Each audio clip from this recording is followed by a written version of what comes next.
Hey, thank you for joining me. Hope you're doing well. As I've been explaining in my videos, we live on a flat plane, and at the center, where the aurora borealis or astral light shoots out, is an exit hole into a parallel dimension that over the years has been called Eden, Agartha, and Hyperborea. In Peter Moon's book, The Black Sun, he describes Hyperborea as being beyond the pole, positioned outside of this dimension. In ancient Greece, Pythagoras was highly associated with Hyperborea. Aristotle reports that the Greeks called Pythagoras the Hyperborean Apollo, suggesting many of his teachings actually came from knowledge originating below us.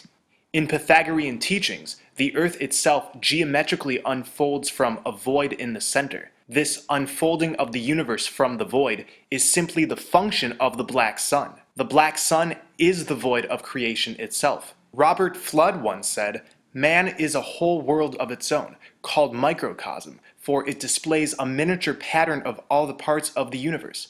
It's true, we are microcosms of the macrocosm.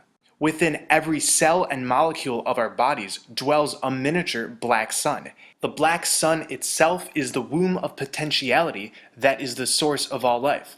It's the direct experience and expression of the primordial feminine force, the womb of the universe. We are all birthed from our mothers, a dark womb that brings forth life. In the same vein, everything in this realm was initially birthed from the black sun. The Hindu goddess Kali is the black sun, serving as the archetypal image of the birth and death mother, simultaneously the womb and the tomb, the giver of life as well as the devourer of her children. This is because we are working in tandem with the black sun's energy. The black sun turns our intent, our fears, our goals, and turns them into reality. It's the basis of our creative abilities, the organic machine that keeps this realm and its workings intact. Those who know the power of the black sun can use it for good or evil, and like Kali, she can give life or devour her own children. It responds to all intents. In Egyptian mythology, Ma'at is the black sun.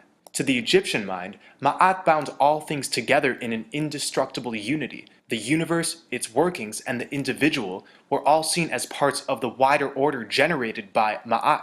She set the order of the universe from chaos at the moment of creation, the primordial womb. Isfet is the counterpart of Ma'at.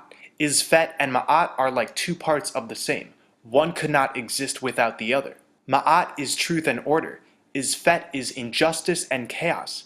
Both of them combined provide the same principles that Kali represents. The fact that our intent is materialized by the black sun, good or evil.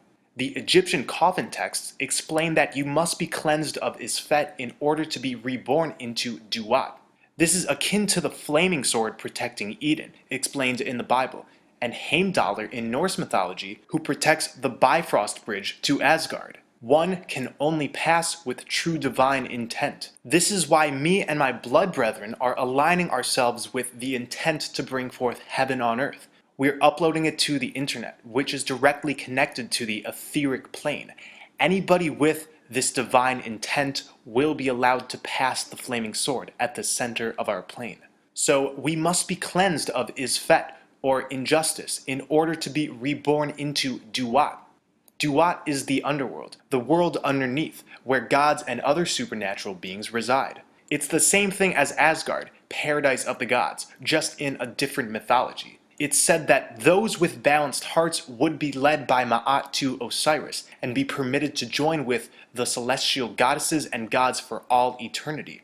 Osiris, as I've said before, is the god of the underworld. He is depicted as being black or green because the underworld is powered by the astral light coming from Ma'at, the black sun. I want to remind you, these are personifications, not actual beings. The living waters that exist through the holy hole are just like the waters that we are immersed in upon birth. We were birthed into the world from our mothers, and we will be birthed out into a parallel dimension where the gods live, Asgard, Agartha. The location of this exit hole is simply where our compass needles are pointing to, begging us to come pass. They're attracted to the magnetic Mount Meru, which lies right near this center hole. Mount Meru is the Earth's crown chakra, and its equivalent is our own human crown chakra, at the top of our head. Our crown is our own microcosmic Mount Meru. When we sun gaze, we store the sunlight in our crown. Similarly, when the sun passes over the center hole near Mount Meru, the sunlight is stored through the hole, where it goes directly into the black sun and turns into the astral light. It's a consistent loop. Check out my video, Lucifer the Black Sun, for a more in-depth explanation. Our crown chakra is the chakra which integrates all other chakras. During this age of Aquarius we're in, we are at the energetic level which corresponds to this chakra, and therefore our consciousness is able to easily enter into a new divine realm of perception.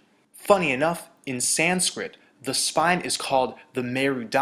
When we have a Kundalini rising, our primal energy shoots up the spine, the Meru, where it finally hits our crown, our microcosmic Mount Meru. Mount Meru is what's left of the giant tree of life, which stood at the center of our plane. In many depictions of Yggdrasil, the Norse tree of life, we see a serpent in the underworld. The serpent is actually the green astral light. Just like our vital energy shoots up our spine when activated, hitting our microcosmic Mount Meru, the astral light shoots up and hits the actual Mount Meru. René Guénon, in his book The Lord of the World, says almost every tradition has its name for this mountain, such as the Hindu Meru, the Persian Alborz, and the Mont Salvat of Western Grail legend. There is also the Arab mountain Qaf, and the Greek Olympus, which has in many ways the same significance. This consists of a region that has become inaccessible to ordinary humanity. Me and my blood brethren are not ordinary humanity. We are removing the hexes that have been placed on us since birth through blood over intent. Our final declaration to the universe that we're here not to play into false realities, but to be bringers of light and truth. And thus, we become aligned with the right principles that will let us drink from the living waters through the center vortex. There's been a war on the divine feminine principles in this plane of existence, but in Hyperborea, there exist societies based on these very principles. Therefore, it's paradise. The initial creation has not been so tampered with as it has been on this flat plane. The astral light is the life-giving yin energy of Earth and emanates throughout Hyperborea. We're living in a matrix, but the matrix isn't inherently bad. It has a virus, a sort of artificial intelligence, a malware that's been inserted and embraced. Our politicians and celebrities are actors. Most are transgendered, and many are not as they seem. You can call them demons, reptilians. At this point, the details don't matter. They're not divine creations, like we are. All of those spilling their blood have woken up to these facts, and we're leaving this infected reality. We are being called home, and our compasses will be our guide. This journey to the center will come together as more and more people align themselves with this intent. I've seen a lot of people in the comments try to organize trips themselves. You guys are getting ahead of yourselves. This has to be a mass exodus. The more our blood magic sinks in, the closer we are to going to Mount Meru, where we will take a dive into the holy hole, drink from the living waters, and pass into paradise. This is just as much a metaphysical journey as it is a physical one. It will all come together. If you're new to this and are severely confused, check out my previous videos or go over to Quasi-Luminous if you like his style better. We are the ones who hold the Spear of Destiny. Everyone who spilled their blood holds the Spear of Destiny. We are getting to the Holy Grail at the center of the flat Earth plane, and nothing can stop us. Ultima Thule has been said to be the capital city of Hyperborea. The definition of Thule is the northernmost part of the habitable ancient world. And Ultima Thule has been said to mean the highest degree attainable. The center vortex, where we will go through and find Ultima Thule, is the highest degree attainable. Search Blood Over Intent, replicate the videos you see, and publish it beside ours. We are going to the center in a few years' time. In the meantime, keep sun gazing, speaking your divine intent, connecting with Mother Earth's energy and your own, and keep spreading these videos. Thank you for watching. Please take care of yourselves. I love you all.